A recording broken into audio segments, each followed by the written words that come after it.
राजखान्थि हानजाया नङा, नाथाय बे समाव उदालगुरि जिल्लानि टंला हालामनि बयजोंबो मिन्थिजानाय बैथा फाउन्डेसन आरो र'ज एनजिअ मुंनि मोननै एनजिअआ बाखनायजाथाव हाबाफारि मावदों।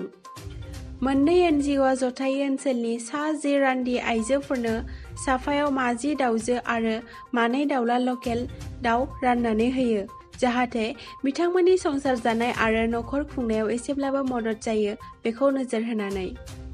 लोगोसे मख'जाथाव दि बे दाउखौ रानना होनायनि सिगां बिथांमोनखौ दाउखौ बिगियानारि आदबजों बोरै फिसिनांगौ बेनि फोरोंथाय होग्रोनायजों लोगोसे दाउ दोनग्रा न' लुनो थिं राननानै होग्रोयो आरो बिनि अनगायैबो बे मोननै एनजिअखौ गोबां गुबुन गुबुन बिथिङावबो खामानि मावबोनायखौ नुनो मोननाय जादों।